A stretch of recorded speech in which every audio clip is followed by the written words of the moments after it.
Have you ever made a decision with your head that your heart would spend years questioning? I'm Maggie Rose Thompson, and I married a man I didn't love. I know how that sounds, trust me, I do. But before you judge me, let me tell you my story. Let me tell you about growing up in a single-wide trailer in Statesboro, Georgia, watching my mama work 3 jobs just to keep the lights on. Let me tell you about eating cereal for dinner more nights than not, about wearing hand-me-downs to school while the other kids had new clothes, about learning early that love doesn't pay the bills. My mama used to say, "Baby girl, when a good man offers you security, you take it. Romance fades, but a steady paycheck doesn't." So when William Harrison Crawford III asked me to marry him after dating for 8 months, I said yes, not because my heart raced when I saw him, not because I couldn't imagine life without him, but because Will was safe, stable, kind, and he could give me everything my mama never had: a beautiful home in Savannah's historic district, a life where I'd never worry about money, a future that was predictable and secure. That's not such a terrible reason to marry someone, right? Before we go any further, I need to know, where are you watching this from? Are you someone who believes in marrying for love, or do you think security matters more? Drop your thoughts in the comments. And if this story already has you hooked, hit that like button, because what I'm about to tell you will make you question everything you think you know about marriage and love. The wedding was beautiful. June afternoon at First Presbyterian Church in downtown Savannah, reception at the Crawford family's historic home on Jones Street. Everything picture perfect, just like Will's mama, Mary Beth, had planned. I wore the dress she'd picked out, expensive, elegant, everything a Crawford bride should wear. My mama cried during the ceremony, happy tears, I thought, tears of relief that my baby girl would never struggle the way she had, that I'd married well, married up, married into one of Savannah's oldest families. I didn't cry. I smiled and said my vows and meant every word, to honor, to cherish, to love. I told myself I did love Will. Maybe not the passionate, can't breathe without you kind of love from the romance novels Eva was always reading, but a sensible, practical love, a choosing every day kind of love. That's valid, isn't it? Not every marriage needs to start with fireworks. The honeymoon was nice. 2 weeks in Charleston, staying at a bed and breakfast in the historic district, walking through gardens and eating at fancy restaurants. Will was attentive, thoughtful, a perfect gentleman. He held doors and pulled out chairs and treated me like I was precious. I told myself this was enough, more than I dared to dream about growing up. We settled into married life in the craftsman bungalow Will had bought in Ardsley Park. It was beautiful. Hardwood floors, high ceilings, a front porch with rocking chairs where we'd have our morning coffee. I decorated it carefully, making it into the home I'd always imagined. I taught 3rd grade at Savannah Country Day School, came home to a clean house with central air conditioning that never broke down, cooked dinner in a kitchen with appliances that actually worked. Will would come home around 6, eat dinner together, watch TV, go to bed. On weekends, we'd go to his parents' house for Sunday dinner, attend garden parties and charity galas with his parents' friends. It was a good life, a safe life. Everything I'd wanted. Except there was this emptiness I couldn't quite name, this feeling of going through the motions, of playing a role in someone else's story, of being Mrs. William Crawford III instead of Maggie Rose. I pushed it down, told myself I was being ungrateful, that I had everything most women would kill for: a kind husband, financial security, a beautiful home in one of the most beautiful cities in the South. But late at night, lying beside Will after he'd fallen asleep, I'd stare at the ceiling and wonder if this was really all there was, if I'd spend the next 50 years feeling like a guest in my own life. That's when Jamie McAllister came back to town. I'd met Jamie twice before, once at Will's birthday party 3 years ago before Will and I started dating, and once at our wedding where he'd been the best man. Both times I'd barely noticed him.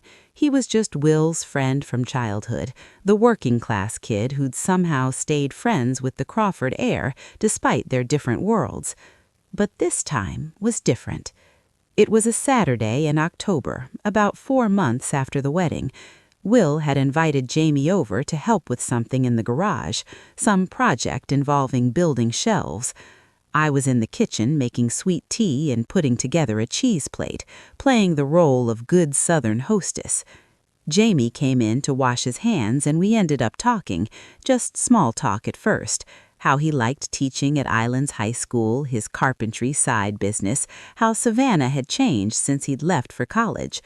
But then he said something that would change everything. "Will's lucky to have you," he said, drying his hands on the dish towel. "You seem like you make him real happy." I don't know why that simple comment made me freeze. Maybe because nobody had asked if I was happy, if Will made me happy.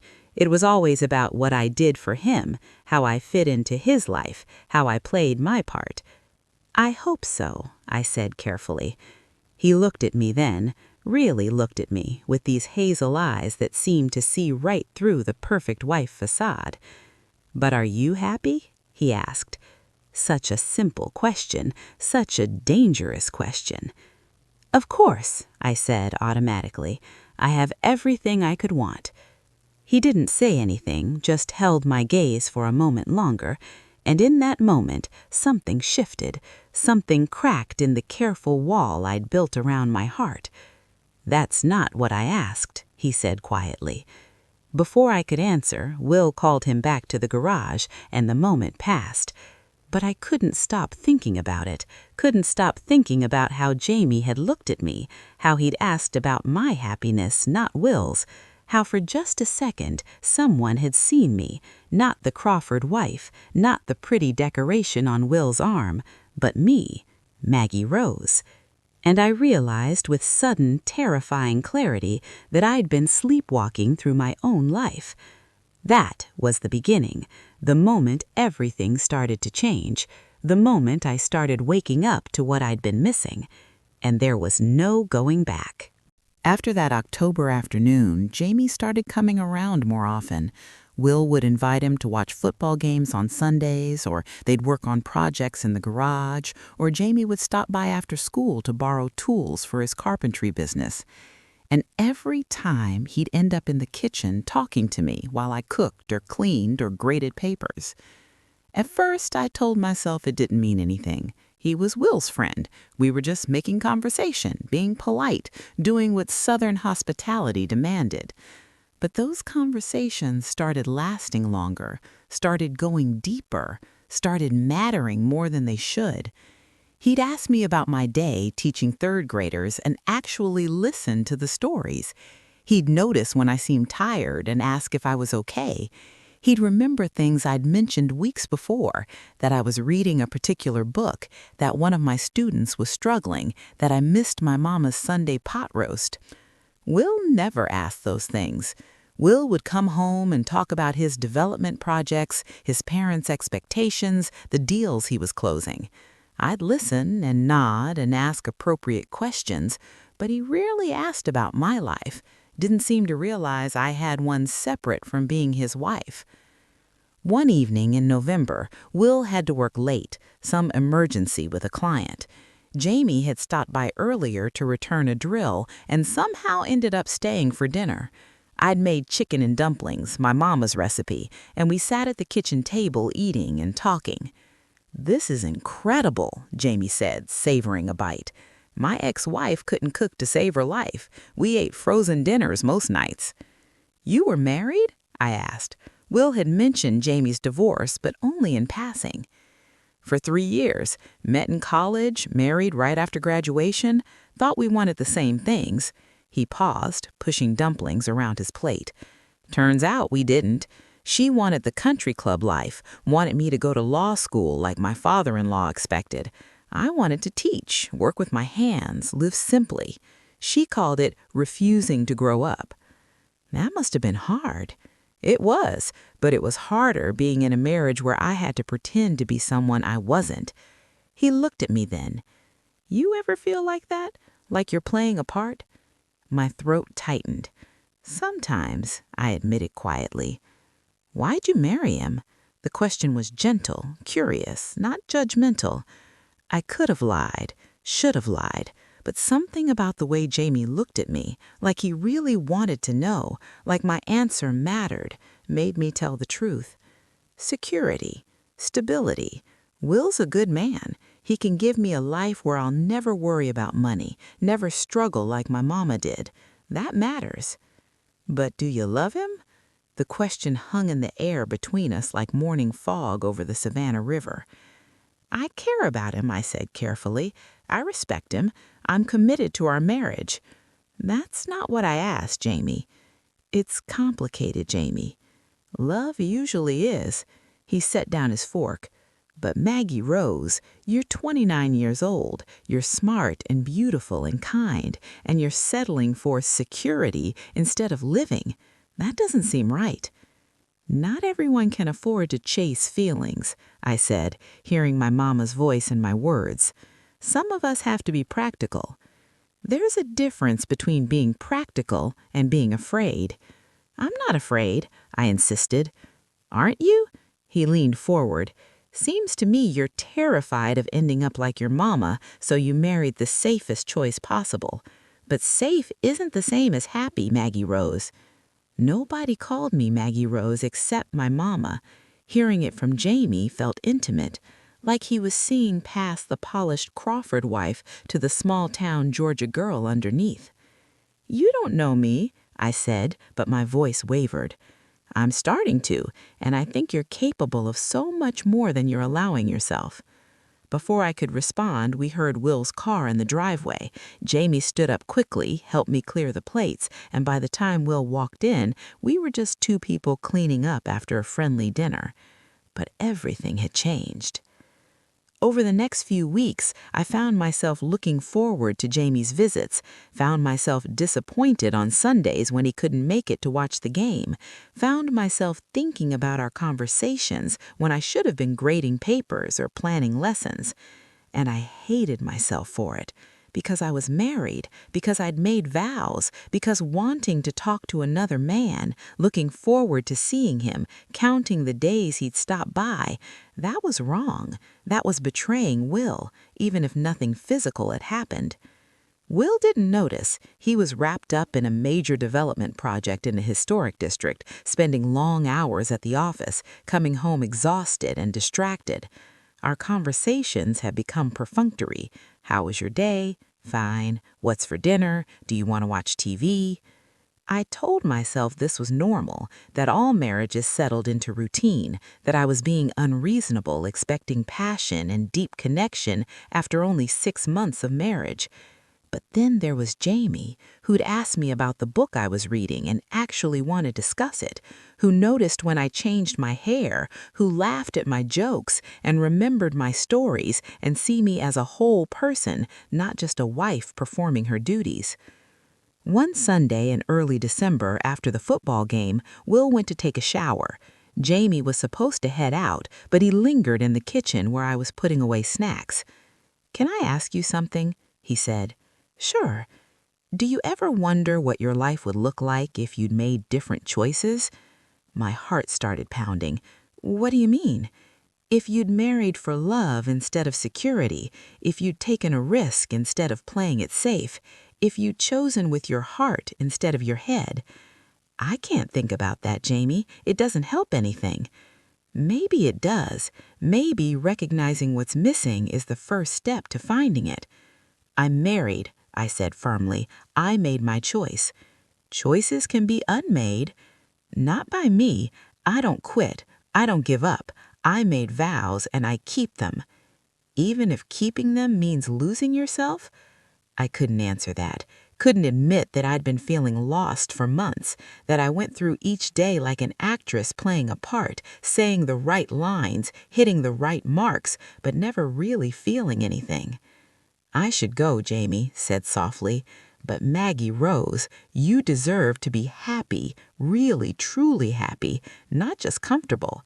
He left, and I stood in my beautiful kitchen in my beautiful house and cried because he was right, because I wasn't happy, because I traded my heart for security and was only now realizing what that cost, and because I was starting to have feelings for a man that wasn't my husband, which meant I had to make a choice. Keep pretending everything was fine, keep living this half-life of comfort and emptiness, or admit the truth that I'd made a mistake, that marrying Will had been wrong, that I deserved more than safety. I deserved love. But choosing love meant risking everything, meant walking away from the life I'd built, meant disappointing everyone, Will, his parents, my mama, everyone who thought I'd made such a smart choice. I didn't know if I was brave enough for that. Christmas at the Crawford house was like something out of Southern Living magazine. Mary Beth had decorated with fresh magnolia and pine, white lights everywhere, a tree that touched the 12-foot ceiling in the front parlor. The dining table was set with china that had been in the family for 4 generations. Will's parents had invited 20 people for Christmas Eve dinner, family friends, business associates, people from their church and country club. I'd spent all day helping Mary Beth prepare, wearing the red velvet dress she'd picked out for me, playing the perfect daughter-in-law. Jamie was there. Of course he was there. He'd been part of the Crawford family since childhood, when Bobby had given his struggling single mother work as a housekeeper. The Crawfords saw Jamie as a charity case success story, proof of their benevolence. He stood out among the country club crowd in his simple dark suit, no prep school polish, just honest working-class dignity. I watched him navigate conversations with Will's father's business partners, saw the subtle condescension they couldn't quite hide, saw how they'd ask what he did for a living, then lose interest when he said teacher and carpenter. But Jamie didn't seem bothered. He was himself, no pretense, no performance, just genuine, comfortable in his own skin in a way I envied. After dinner, while Mary Beth was orchestrating coffee and dessert service, I escaped to the back porch for air. The December night was cool but not cold, typical Savannah winter. I leaned against the railing, looking at the garden lights, trying to quiet the noise in my head. "Running away?" Jamie's voice came from behind me. I turned. He'd followed me out, loosened his tie, looked more relaxed than he had all evening. "Just needed a minute," I said. "It's overwhelming sometimes, all this." I gestured at the house, the party, the whole performance of being a Crawford. "This isn't you," he said, coming to stand beside me at the railing. "It's my life now." "Is it? Or is it just the life you think you're supposed to have?" I didn't answer, couldn't answer without admitting too much. "I've been watching you tonight, Jamie, smiling at the right moments, laughing at Bobby's golf stories, complimenting Mary Beth's decorating, playing your part perfectly. But you look exhausted, Maggie Rose, like it's taking everything you have just to get through the evening. You don't understand. Will's family has been good to me. They've welcomed me, treated me like family." "Treated you like Will's wife. That's not the same thing." "I don't know what you want me to say." "I want you to say the truth, that you're miserable, that this isn't what you wanted, that you made a mistake." "I can't." "Why not?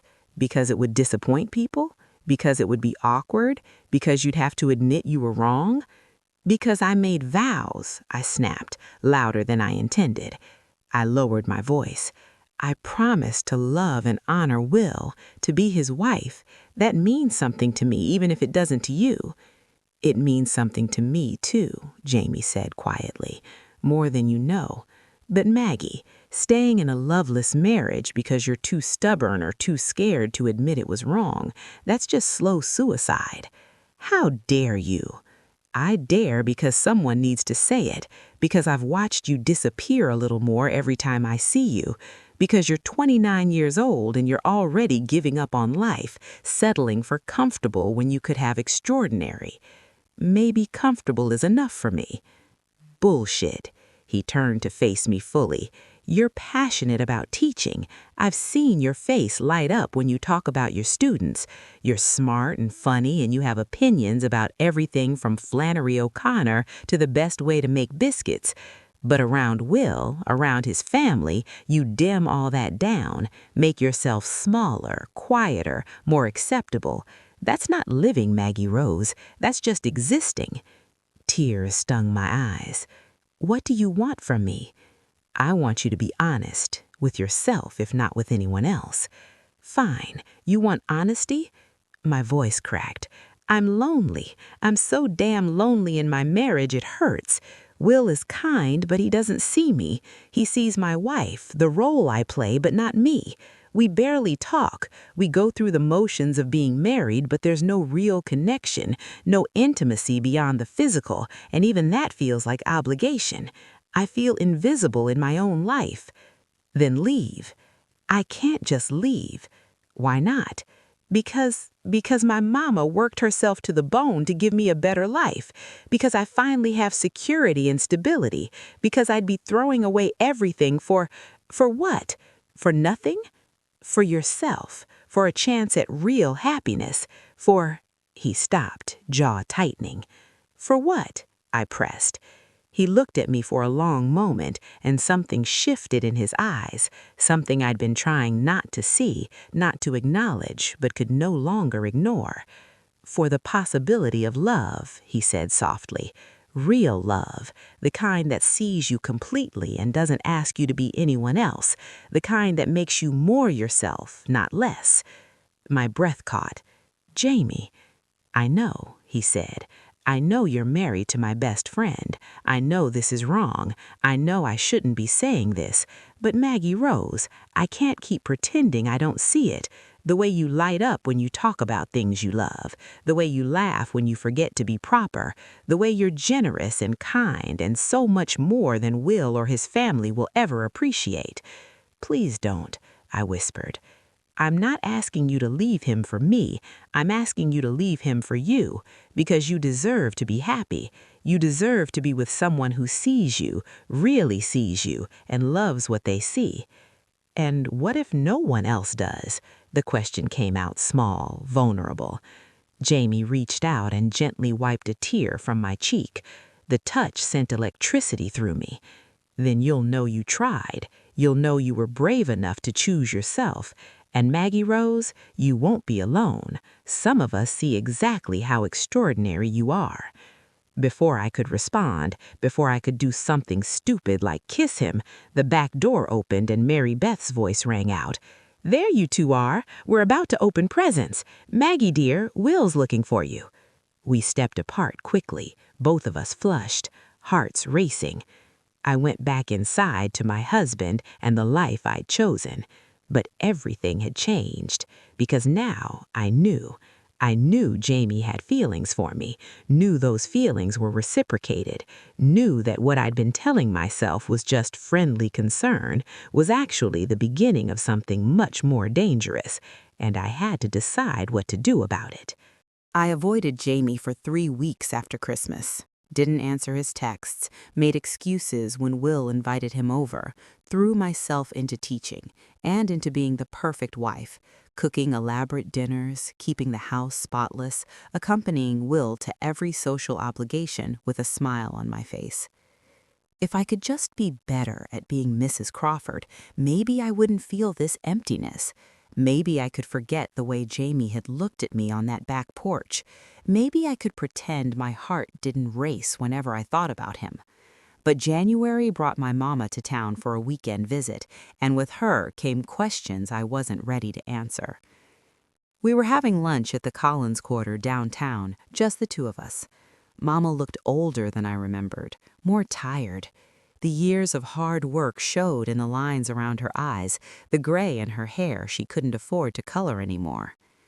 You seem thin, baby girl, she said, studying me over her shrimp and grits. "You eating enough?" "I'm fine, Mama." "You don't look fine. You look tired, stressed." "It's just busy with school and—" "Are you happy?" The question stopped me cold. The same question Jamie had asked. "Of course. Will's wonderful. The house is beautiful. I have everything." "That's not what I asked." Mama set down her fork. "Are you happy, Magnolia Rose?" Using my full name, that meant she was serious. I tried to lie, tried to say yes, tried to perform the same role I'd been performing for 7 months, but looking at my mama, at the woman who'd sacrificed everything to give me opportunities she never had, I couldn't do it. "No," I whispered. "No, I'm not." Mama's face softened. "I was afraid of that." "You were?" "Baby, I've known you your whole life. I saw you at the wedding, smiling but not glowing. Saw you at Thanksgiving, playing the Crawford daughter-in-law but not being yourself.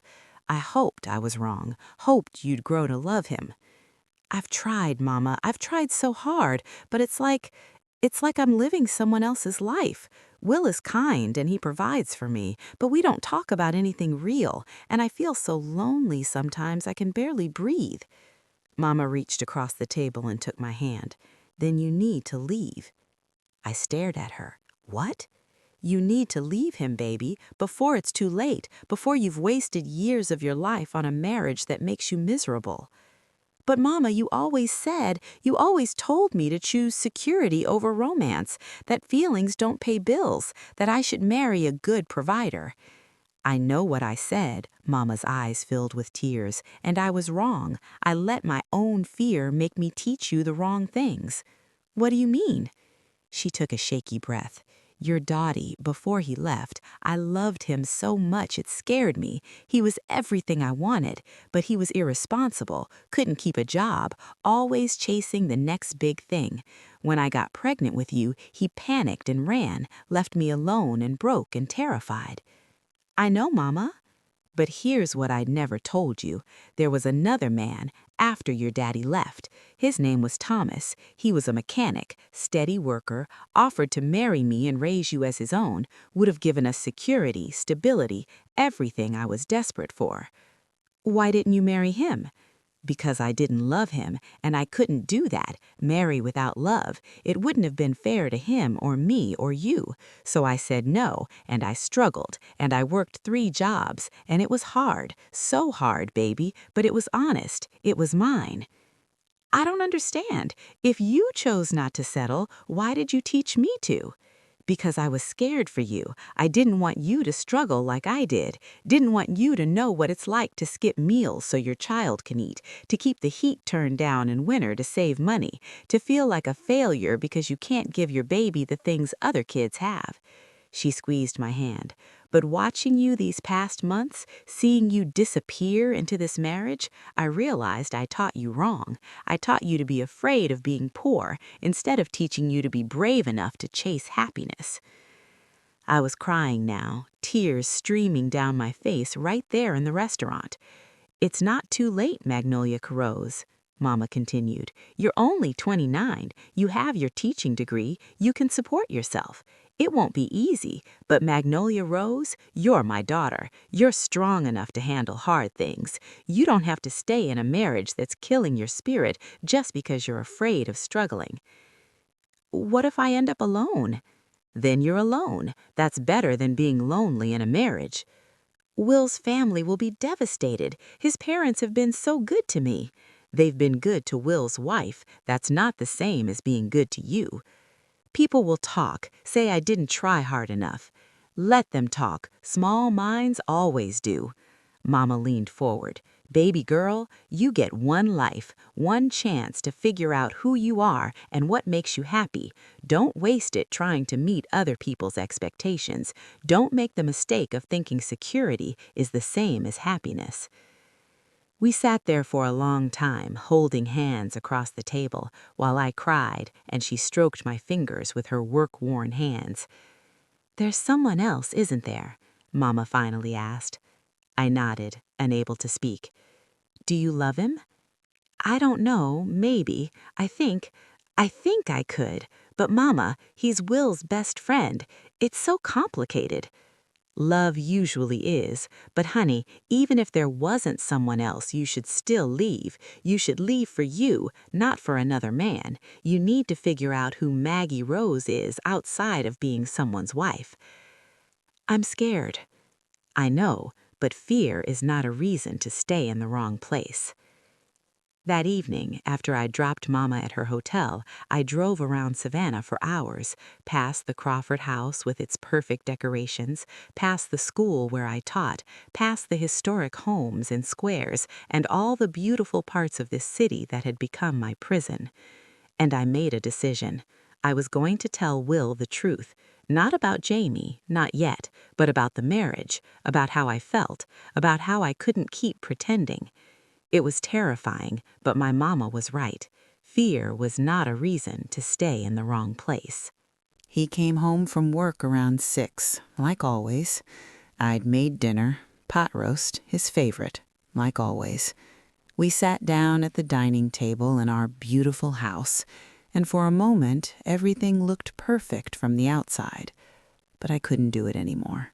Couldn't pretend, couldn't perform. "We need to talk," I said. Will looked up from his pot roast, mildly concerned. "Everything okay?" "No," I said. "Everything's not okay." He set down his fork. "What's wrong?" "Our marriage. Will, I'm not happy." He blinked, clearly caught off guard. "What do you mean? Did something happen?" "Nothing happened. That's the problem. We're roommates, Will. We go through the motions of being married, but we don't have a real connection. We don't talk about anything meaningful. I don't feel close to you." "I don't understand. I provide for you. I'm faithful to you. I treat you well. What more do you want?" And there it was, the fundamental disconnect between us. "I want to be seen," I said. "I want someone who knows what books I'm reading, what I'm worried about with my students, what I dream about. I want conversations that matter. I want to feel like I'm married to my best friend, not just my financial provider." "I'm trying," Will said defensively. "I work hard to give you a good life." "I know you do, and I appreciate it. But Will, I need more than a nice house and financial security. I need emotional connection. I need love. I do love you. Do you? Or do you love having a wife who looks good at parties and runs your household and never causes problems?" He was quiet for a long moment. "That's not fair." "Maybe not, but it's true, isn't it? Be honest, Will. When was the last time you asked me about my day and actually listened to the answer? When was the last time we had a conversation about anything other than your work or your parents or our social obligations?" "I don't know," he admitted. "But Maggie, marriage isn't supposed to be all romance and deep conversations. It's about partnership, building a life together. That's what we're doing." "But I feel like I'm building your life, not ours. Everything is about what you want, what your parents expect, what fits into the Crawford family image. Where do I fit in? The real me, not the version of me that's acceptable to your parents." Will rubbed his face, looking genuinely confused. "I thought you were happy. I thought this was what you wanted. The security, the nice house, being part of my family." "I thought I did too, but Will, I was wrong. I married you for the wrong reasons." "What reasons?" I took a deep breath. "I married you because you were safe, because you could give me a life where I'd never struggle, because I grew up poor and was terrified of ending up like my mama. But I didn't marry you because I was in love with you, and that was wrong of me." The words hung in the air like smoke. Will's face went pale. "Are you saying you never loved me?" "I care about you. I respect you. But no, Will, I'm not in love with you. I don't think I ever was. He stood up from the table, pacing to the window. His shoulders were rigid, his hands clenched. Why didn't you say this before we got married? Because I convinced myself it didn't matter, that feelings weren't important, that security and stability were enough. And now, what's changed? I have.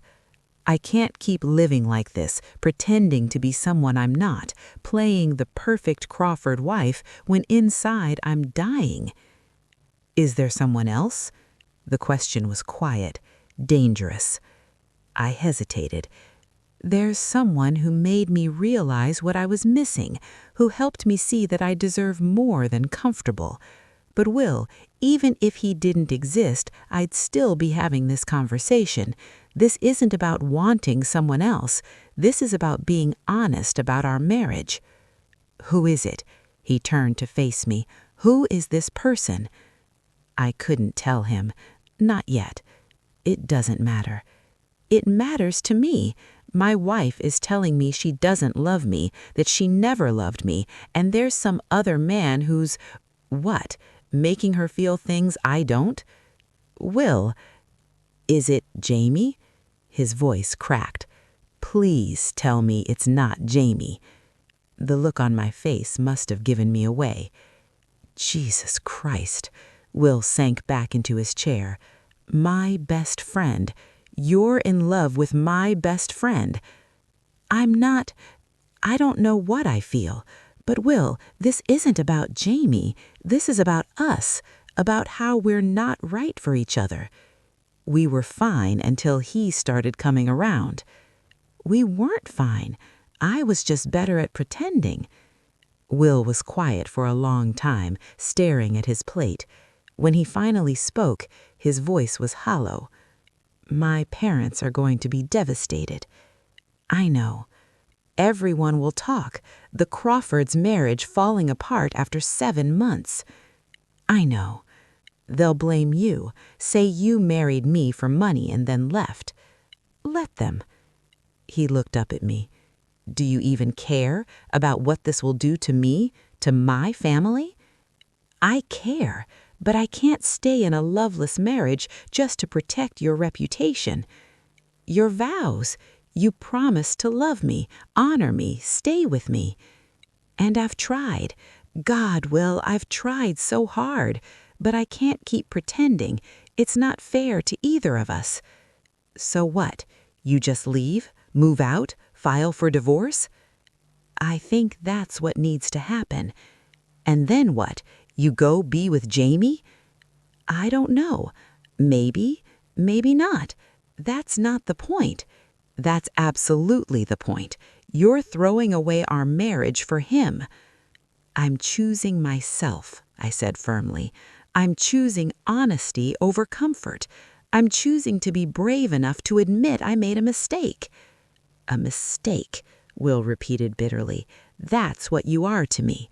A mistake. You're a good man, Will. You deserve someone who loves you completely, not someone who married you for security. You deserve better than what I can give you. Don't, he said harshly. Don't make this about what you deserve. This is about you giving up, taking the easy way out. Easy? I laughed, but it came out broken. You think this is easy?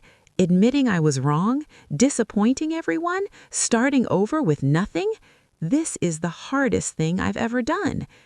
Then don't do it. Stay. We can work on this. Go to counseling. Try harder. Will, we don't love each other.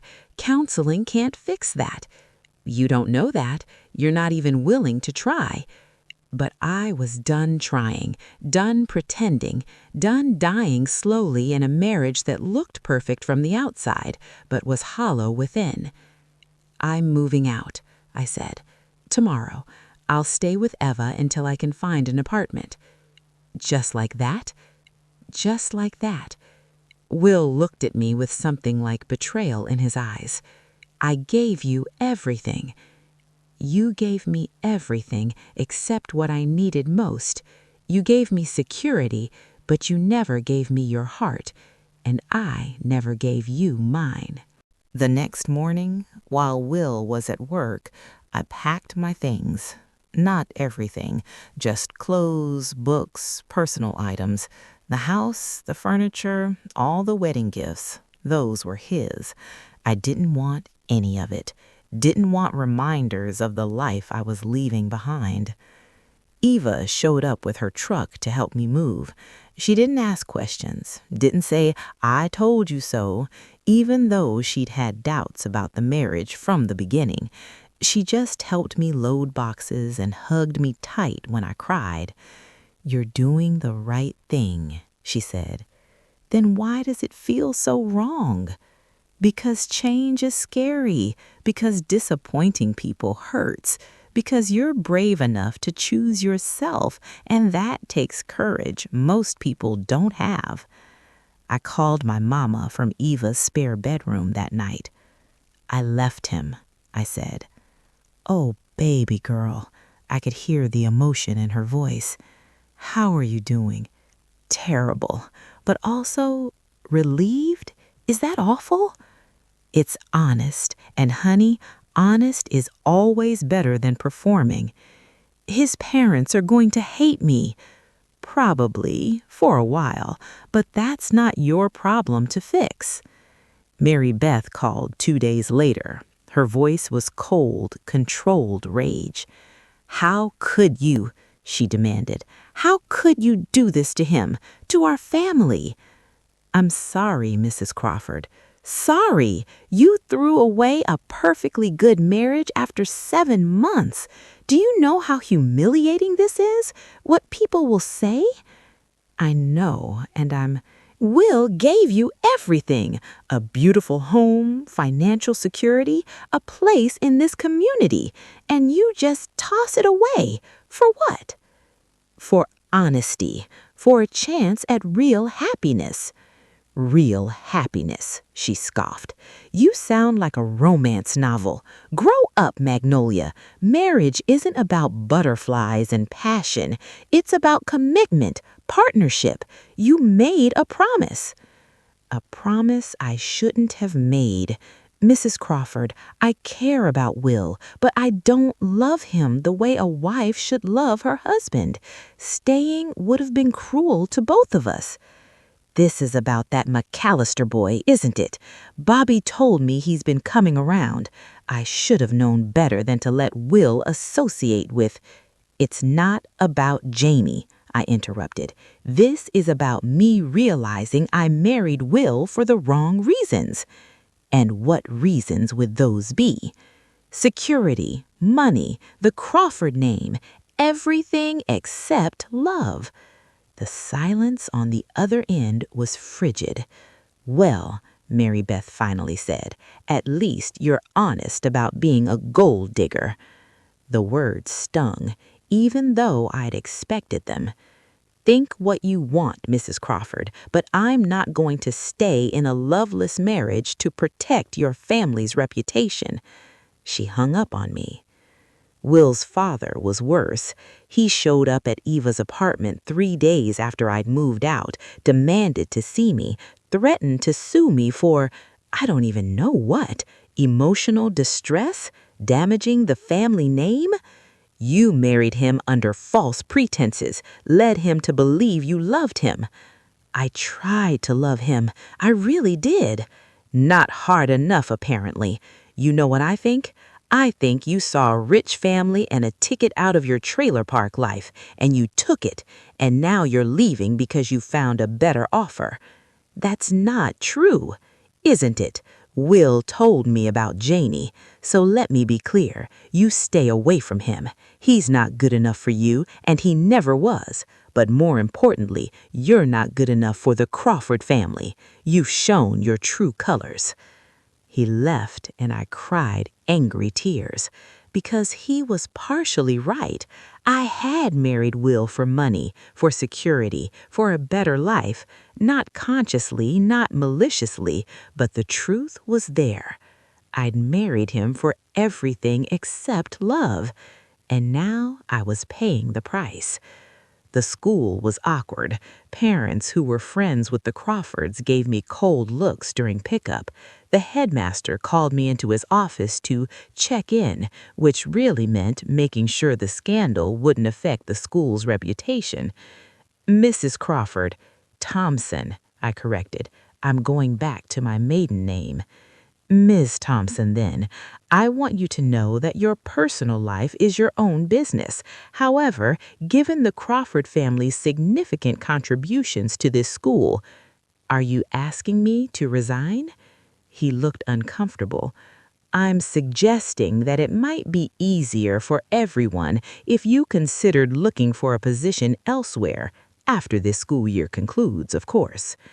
So I'd lost my marriage and now I was losing my job, all because I'd been honest. But the worst was yet to come. Jamie called me 4 days after I'd moved out. "Can we talk?" he asked.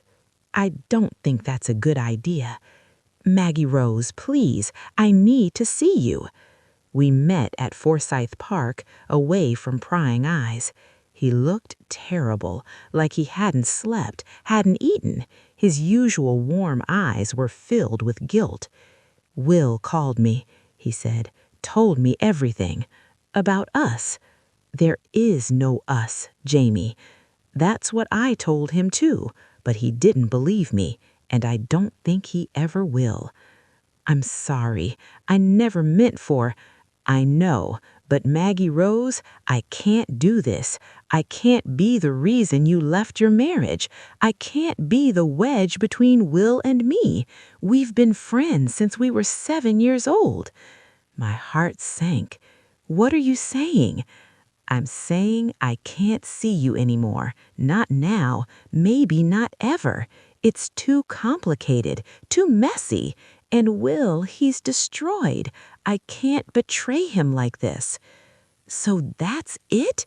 You tell me I deserve to be happy? You make me feel like maybe I could have something real, and then you just walk away?"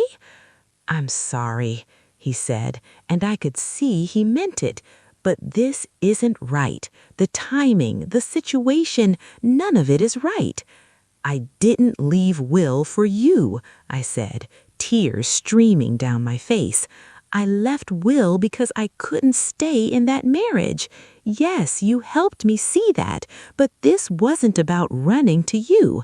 This was about running from a lie." "I know, and I hope you find what you're looking for, but I can't be part of it. Will's my best friend. I can't, I won't do that to him." He left me standing in Forsyth Park, alone and crying, and I realized I'd lost everything. My marriage, my job, my home, and the man who'd helped me see what I was missing. All I had left was myself, and I had to figure out if that was enough. The next 4 months were the hardest of my life. I found a tiny apartment in Ardmore, nothing like the beautiful Craftsman I'd lived in with Will. 1 bedroom, old appliances, sketchy plumbing. But it was mine. I'd signed the lease myself, paid the deposit from my teaching salary. It felt terrifying and liberating at once. The divorce moved forward slowly.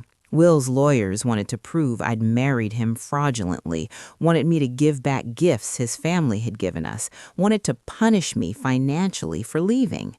Sarah Louise Mitchell, the lawyer I'd hired, fought them every step.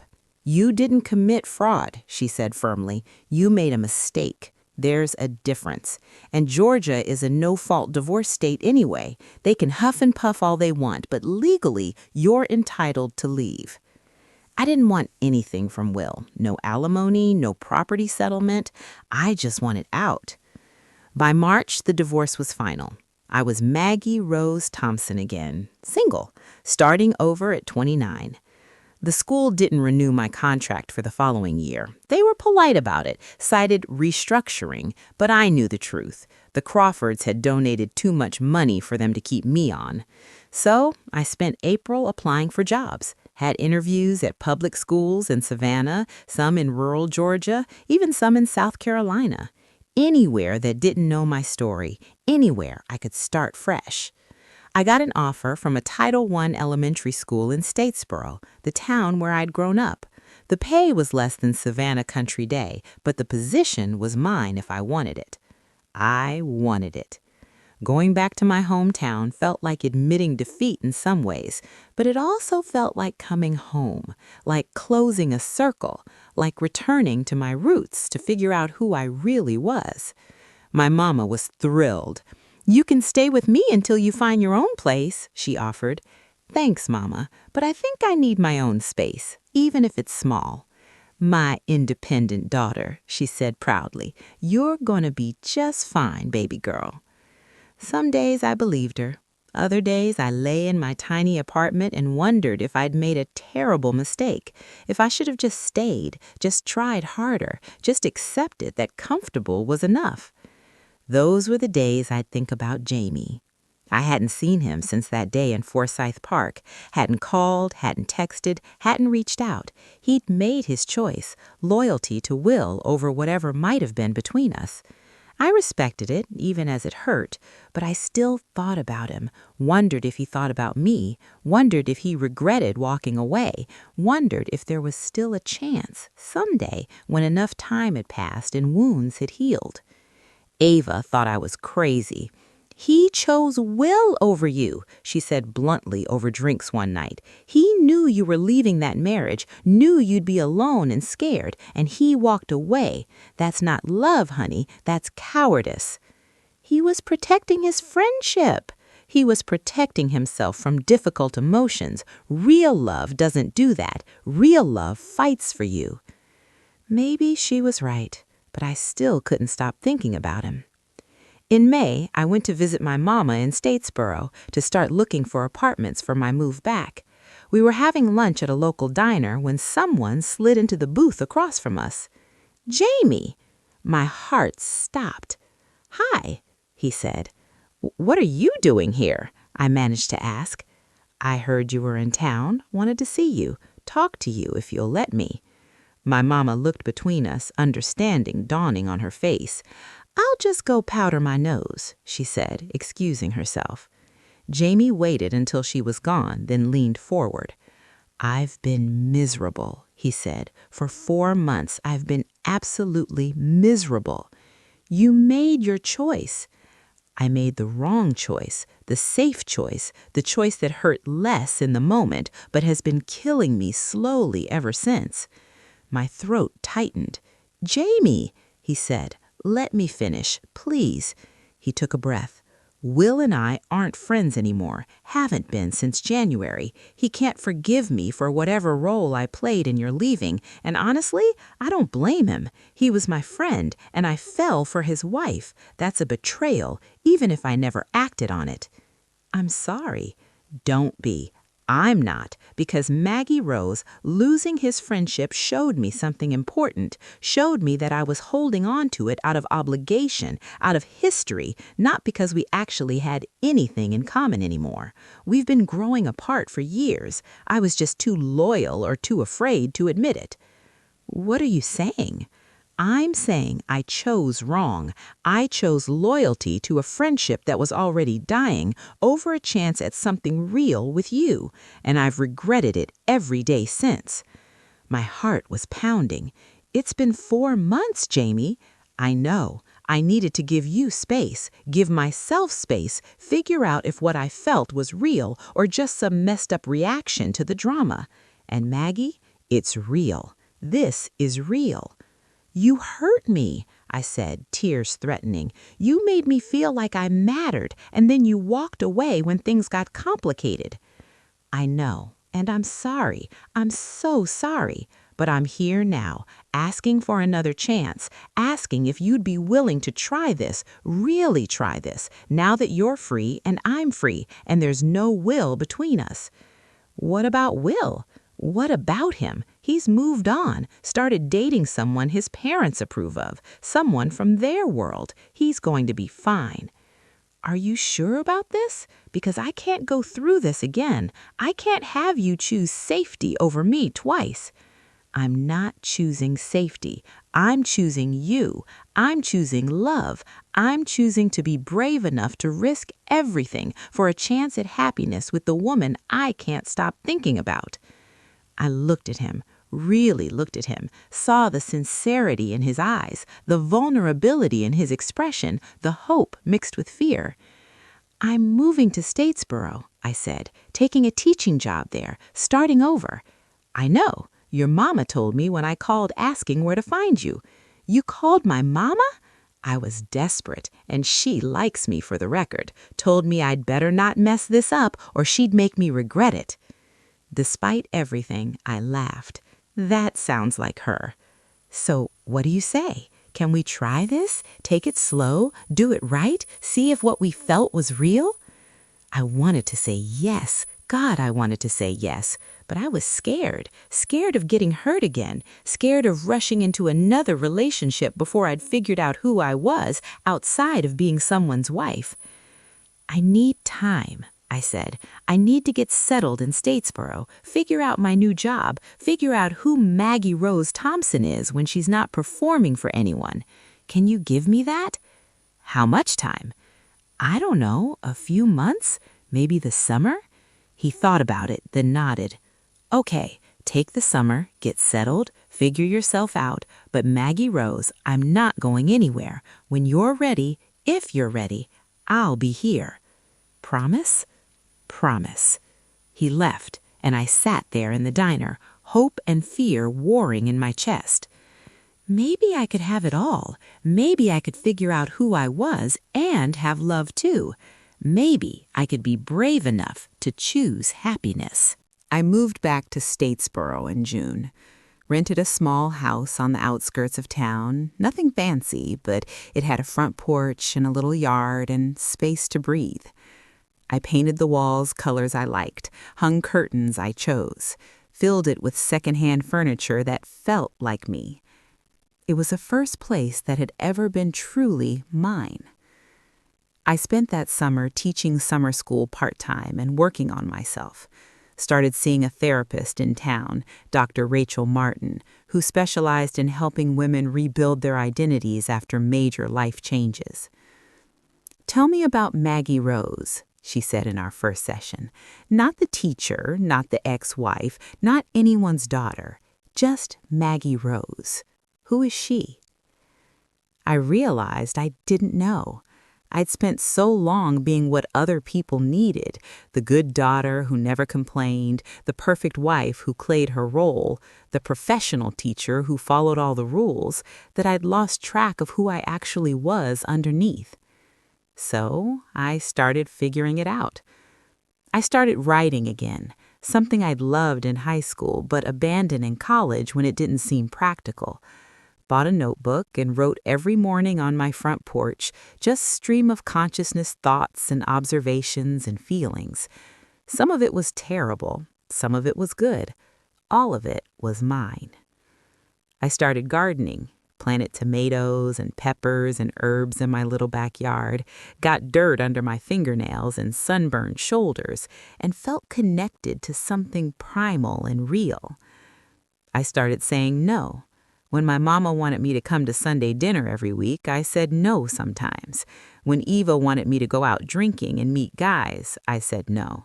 When the new principal at my school asked if I could take on extra duties, I said no. I was learning boundaries, learning that I could disappoint people and survive it, learning that taking care of myself wasn't selfish. I reconnected with old friends from high school, women I'd lost touch with when I moved to Savannah and married into the Crawford world. We'd meet for coffee or lunch, and they treated me like regular Maggie, not some tragic divorcee or failed wife. Just me. It felt good, really good. I also started dealing with the shame and guilt I'd been carrying. Shame about marrying Will for the wrong reasons, guilt about hurting him, about disrupting his life, about not trying harder. You did the best you could with the information you had at the time, Dr. Martin said. You thought security was enough. You learned it wasn't. That's not a moral failing. That's growth. But I hurt him. Yes, you did, and that's something you'll have to live with. But staying would have hurt him more in the long run. A marriage where one person doesn't love the other, that's not sustainable. It's not fair to either party. I wish I'd been brave enough to figure that out before I married him. Me too. But you weren't, and that's okay. We all make mistakes. The question is what you do next. What I did next was focus on building a life I actually wanted, not the life my mama thought I should have, not the life that looked good from the outside, but a life that felt authentic to who I was. I joined a book club at the local library, started volunteering at the Statesboro Food Bank on Saturday mornings, took a pottery class at the community center and was terrible at it but enjoyed it anyway. I was building a life that was mine, full of small pleasures and genuine connections and things that mattered to me. And slowly, over those summer months, I started to feel like myself again. Or maybe I started to become a version of myself I'd never been before, braver, more honest, more willing to take up space. Jamie kept his promise. He didn't pressure me, didn't show up unannounced, didn't try to rush things. But he'd text occasionally. Casual, friendly messages, asking how I was settling in, sharing articles he thought I'd like, sending pictures of furniture he was building in his workshop. We were building a foundation, slowly, carefully, the right way. In August, my mama had a Sunday dinner and invited Jamie. I told her it was okay, that we were taking things slow, but I wasn't opposed to seeing him. He showed up with flowers for Mama and a nervous smile for me. "Hi," he said. "Hi," I replied. We had dinner with Mama, her pot roast and sweet tea and coconut cake, and it felt easy, natural. Jamie fit into my world in a way Will never had. He helped clear dishes and talked to Mama about her church job and laughed at my Mama's stories about me as a kid. After dinner, we sat on Mama's front porch while she went inside to give us some privacy. "How are you doing? Really?" Jamie asked. "Good," I said, and meant it. Really good, actually. I'm figuring out who I am, building a life I actually want. It's scary sometimes, but it's liberating. "You look happy, lighter somehow." "I am lighter. I'm not carrying the weight of being someone I'm not anymore." "I'm glad." He reached over and took my hand. "I've missed you." "I've missed you too." "Are you ready to try this?" I thought about it, really thought about it. Was I ready for a relationship? Ready to open my heart again? Ready to risk getting hurt? "Not yet," I said honestly, "but soon.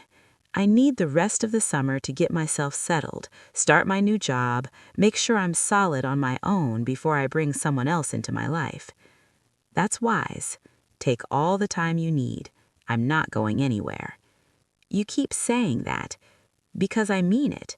Maggie Rose, I've waited this long, I can wait a little longer." He left that evening with a kiss on my cheek and a promise to check in soon. And I sat on Mama's porch feeling hopeful for the first time in a long time. Maybe I could have both. Maybe I could be my own person and also have love. Maybe choosing myself didn't mean being alone forever. Maybe I could be brave enough to have it all.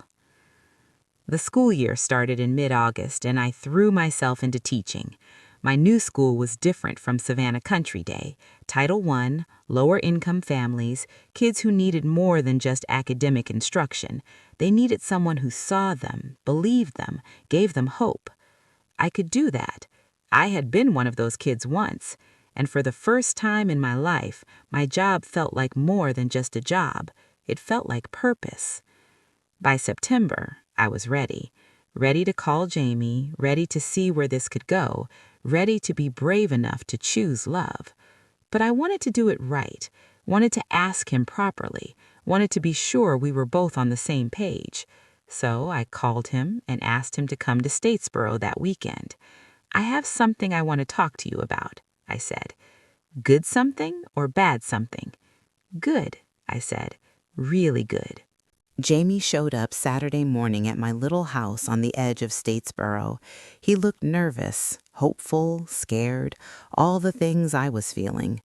I'd made coffee and cinnamon rolls, and we sat on my front porch in the early September morning, the air finally starting to cool after a brutal Georgia summer. "So," he said, "you wanted to talk?" I did. I took a breath. "Jamie, I've spent the summer figuring out who I am, really figuring it out, for the first time in my life, and I've learned some things." "Like what?" "Like I'm braver than I thought, like I'm capable of building a life that makes me happy instead of just comfortable, like I deserve love, real love, the kind that sees me completely and doesn't ask me to be anyone else." "You do deserve that." "I know. And Jamie, I think you could give me that. But before we try this, I need you to understand some things." "I'm listening." "I'm not the woman you first met. I'm not playing a role anymore, not trying to be perfect or acceptable or what anyone expects. This is me, messy and complicated and still figuring things out, and I need you to be okay with that." "I am," he said. "Maggie Rose, I don't want perfect. I want real. I want you." "I can't promise this will work out. I've been married once, and I failed at it. I'm scared of failing again." "You didn't fail, you learned. There's a difference." "I need to take things slow. No rushing into living together or getting engaged or any of that. I need to make sure we're building something solid." "Whatever pace you need, we'll go at your speed. And I need you to understand that I'm still going to prioritize myself, my job, my growth, my friendships, my independence. I'm not giving that up for anyone." "I wouldn't want you to. Maggie, I don't want you to shrink yourself to fit into my life. I want to build a life that makes room for both of us, your dreams and mine." I looked at him, this man who'd helped me wake up, who'd walked away when things got hard, but came back when he'd worked through his own fears. This man who saw me and still wanted me. "Okay," I said, "let's try this. Let's see if we can build something real." He smiled, that genuine, warm smile that had first made me notice him. "Yeah?" "Yeah." He leaned over and kissed me, soft and sweet and full of promise, and it felt right. Not safe or comfortable or practical, but right. "So what now?" he asked. "Now we take it one day at a time. We go on dates, we get to know each other as people, not as Will's wife and Will's friend. We build our own story."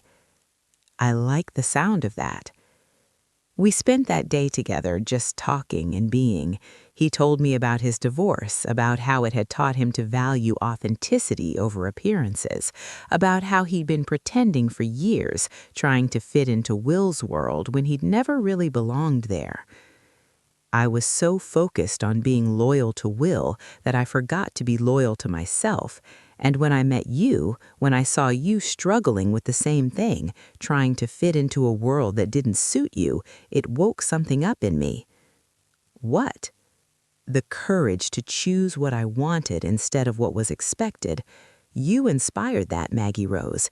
Even before we'd had any deep conversations, just watching you try so hard to be someone you weren't made to be made me realize I'd been doing the same thing." "So we're both recovering people pleasers?" "Looks like it." We laughed, and it felt good, easy, real. Over the next few months, we built our relationship carefully. Jamie would drive to Statesboro on weekends. We'd have dinner at my place or his, take walks through town, go to movies or concerts, or just sit on my porch talking for hours.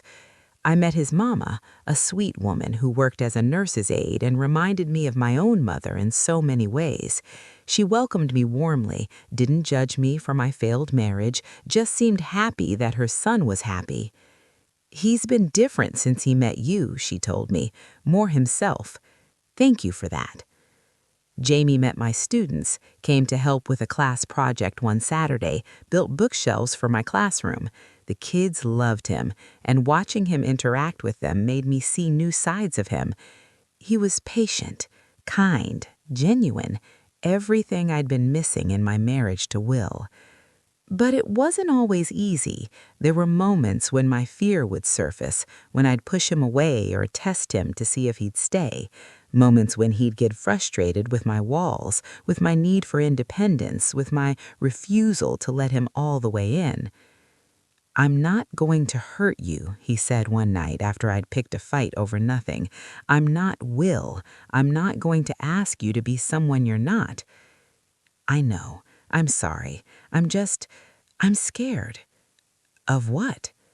Of losing myself again, of falling back into old patterns, of choosing security over happiness. "Maggie Rose, I'm a high school teacher and a carpenter. I'm not offering you security. I'm offering you partnership, real partnership, where we're both fully ourselves." "I know, and I want that.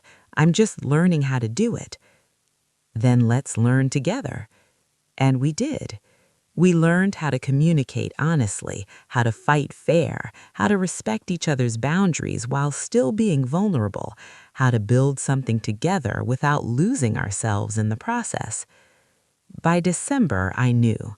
I knew this was different. This was real. This was love. Not the safe, practical kind I'd convinced myself was enough with Will, but the scary, exhilarating, all-in kind, the kind that made me better, not smaller, the kind that saw me completely and loved what it saw. On Christmas Eve, Jamie took me to see the lights at the Botanical Gardens in Statesboro. We walked hand in hand, looking at the displays, and I felt more content than I'd ever felt in my life. "I love you," he said suddenly.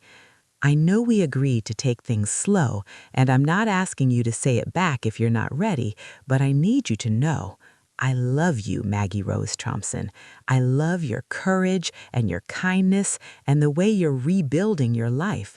I love who you are, and I want to keep building this with you." I stopped walking and looked at him. This man who'd helped me wake up, who'd walked away when he was scared, but came back when he'd worked through his own fears. This man who saw me and still wanted me. "Okay," I said. "I'm terrified, but I love you."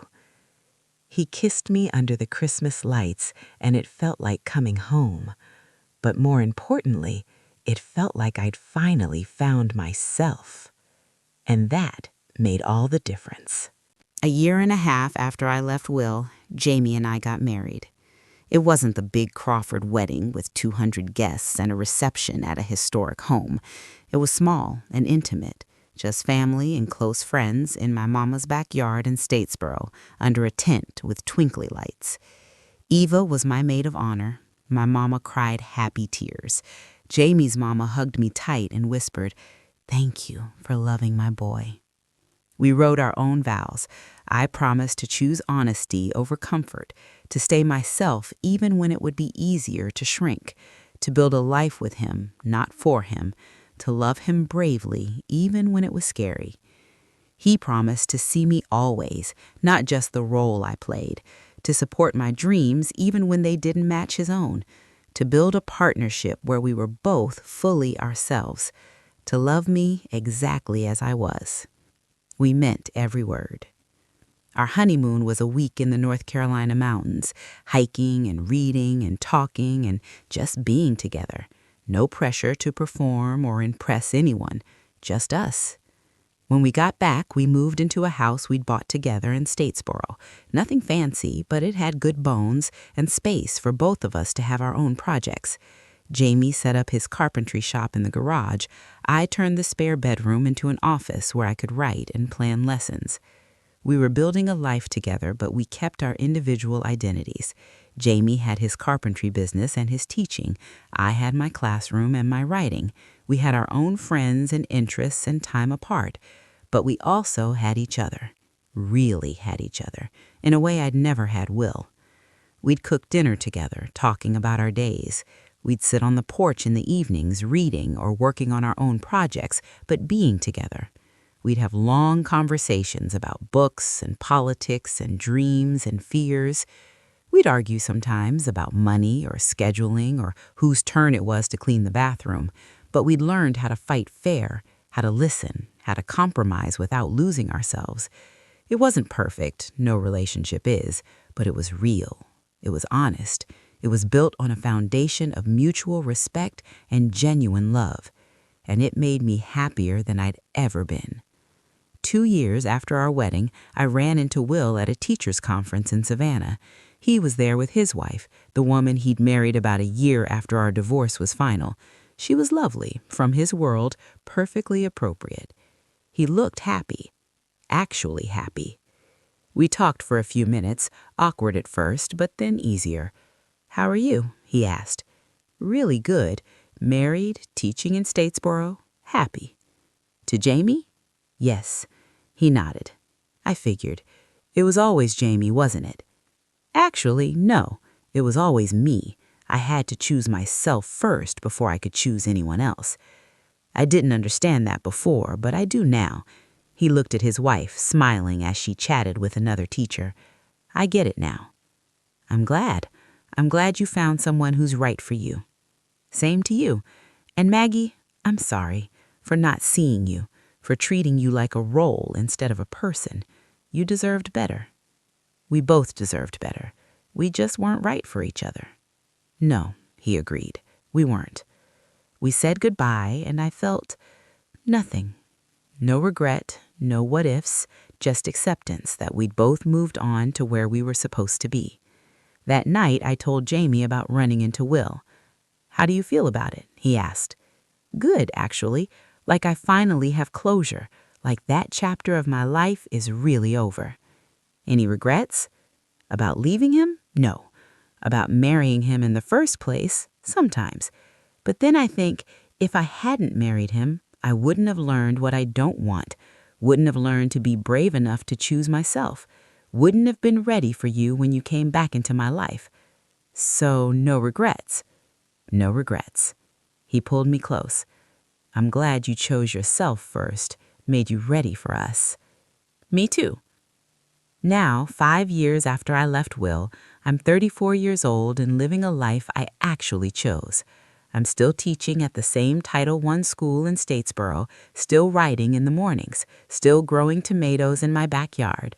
Jamie's carpentry business has taken off and he's been able to cut back to part-time teaching. We're talking about starting a family soon. Maybe not right away, but eventually. The idea doesn't scare me like it would have a few years ago because I know who I am now. I know I won't lose myself in motherhood because I'm solid in my identity. My mama is healthy and happy, working at her church and visiting us often.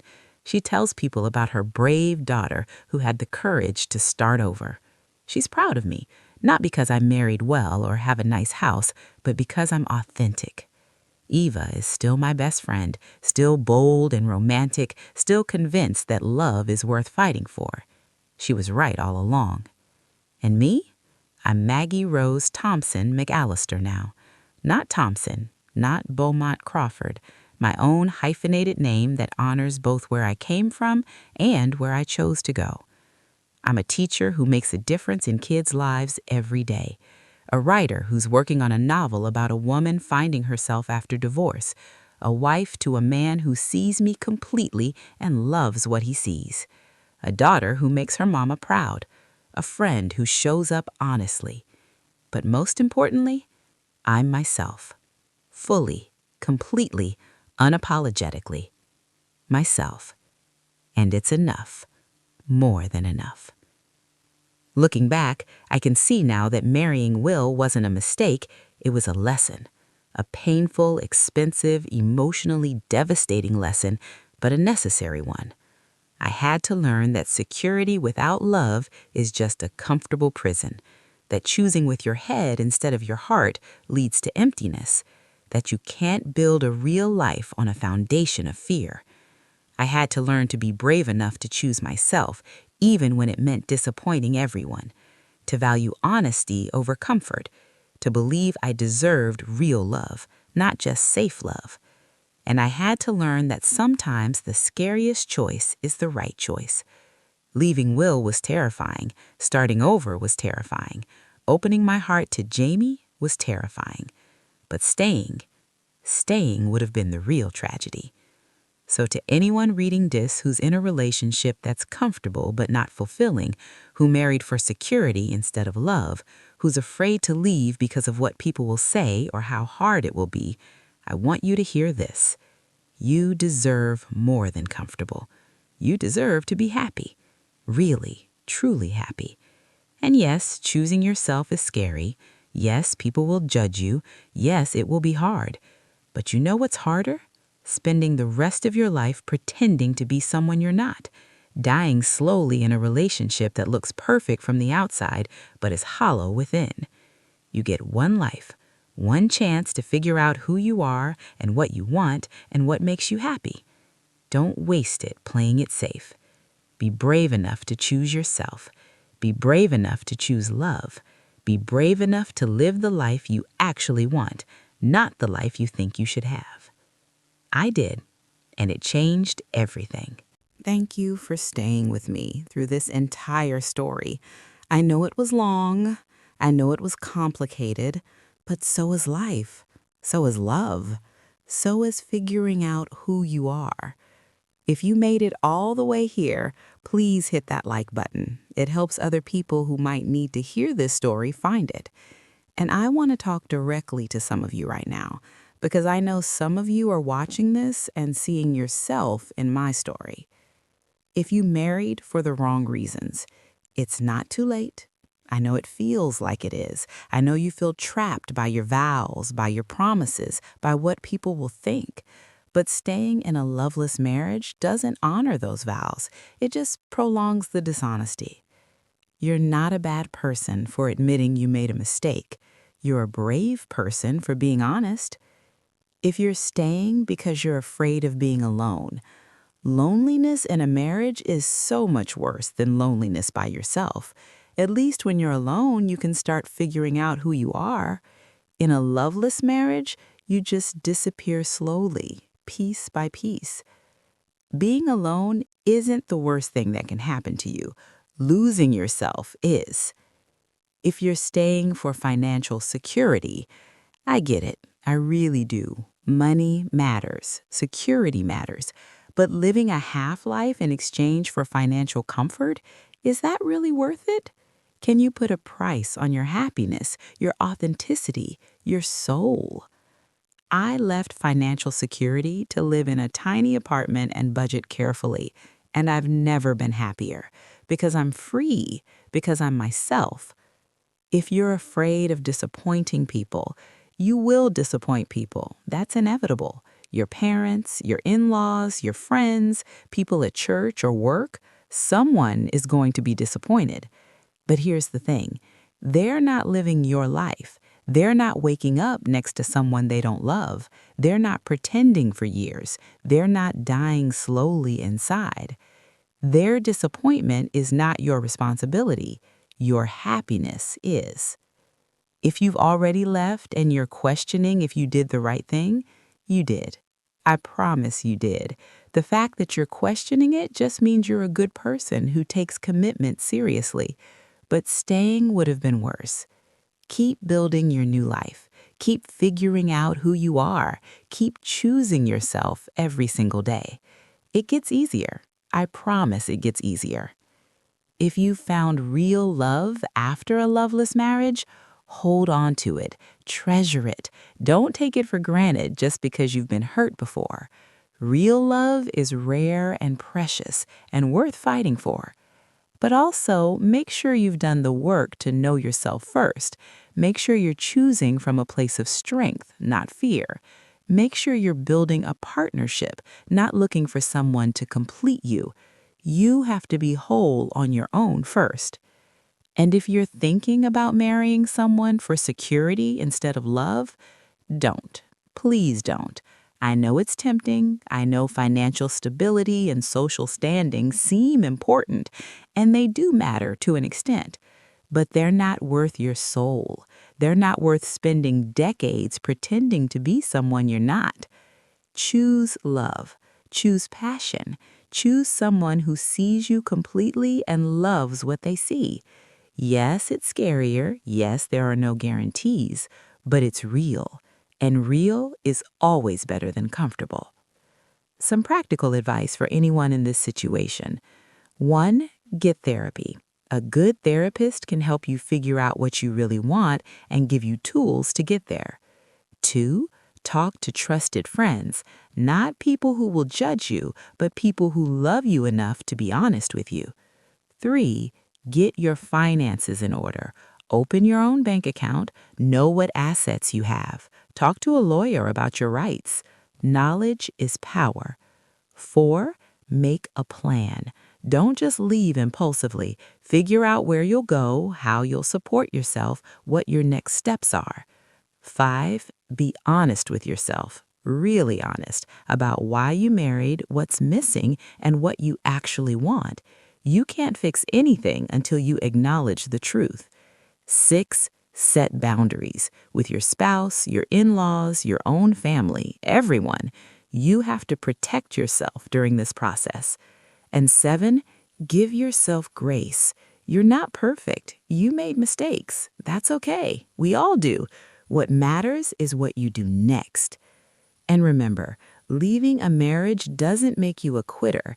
It makes you someone who's brave enough to admit when something isn't working, someone who values honesty over appearances, someone who chooses themselves. That takes courage, real courage. Before I go, I want to say thank you. Thank you for listening to my story. Thank you for being here, for caring about a stranger's journey from comfortable to authentic. If this resonated with you, please subscribe to this channel. We share stories like mine, stories of courage and transformation and choosing yourself. Share this video with someone who might need to hear it. You never know who in your life is struggling silently, staying in a situation that's killing their spirit because they're too afraid to leave. And drop a comment telling me where you're watching from and what part of this story resonated most with you. Let's build a community of people who understand that sometimes the bravest thing you can do is admit you were wrong and start over.